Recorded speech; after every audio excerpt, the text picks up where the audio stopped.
Hi, I'm Jay, and this is Did You Know?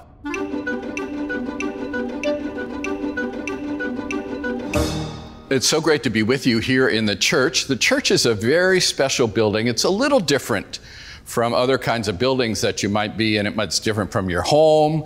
It's different from your school, because all over the church, all over the building, are ways that we tell the story about Jesus and about how much God loves us. So one of the biggest ways is up here. We call this a reredos, which is a word probably that you only use in church. And it's got, you can see a whole bunch of different people, including Jesus as the king ascending to heaven, and then Jesus down there at the Last Supper. But every bit of it is meant to tell a story, meant to help us think about who God is and how much God means to us. So the reredos, when you come to church, just come either earlier, before, or afterwards and have a close look at all the different stories that you can see, all the different people that are in there. It's just awesome. It's not the only place, though, that we get some stories about the church. Let's walk down this way. This, you know what this big piece of furniture here is, where the preacher climbs up? That is called the pulpit. And if you look closely at the pulpit, again, come early or stay after church and walk around here, just so you can see everything going on. But there are all these people here, all these different people. These particular people on the pulpit were different people throughout the church who helped us know God better, some of the great teachers of the church. Here's a really cool one over here. This is a guy named Philip Brooks who had a church in Boston. And you can you see really close up there? It's awesome. He's holding the little church in his hand. And he's just one of the great Episcopal preachers of all time. So anyway, so that's the pulpit. Again, look at the pulpit for all the different stories you can see. They're all over the place. Oh, hello. Hi, it's Ava. This here is called the Clara story. There's a whole bunch of windows and cool stuff up here. It's really pretty and it's really high. You're probably wondering how I got up here. This way.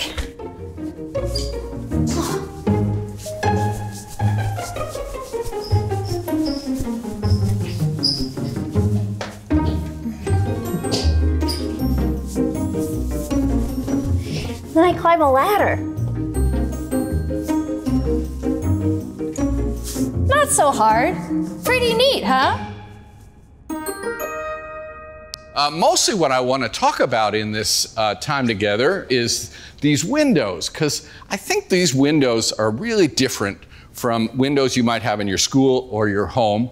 We call them stained glass windows, and they have little bits of color in them, and they all tell stories. They go way back in the life of the church when they had cathedrals. And you know why they had these windows?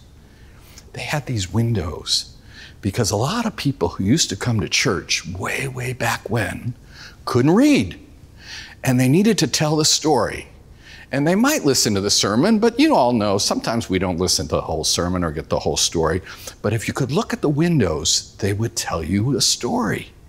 And that's true of the church today, and that's true of St. James Church. So we got a whole bunch of windows here that tell different stories. This particular group, we have a story of Abraham, Father Abraham, who's just one of the most important people in the Bible.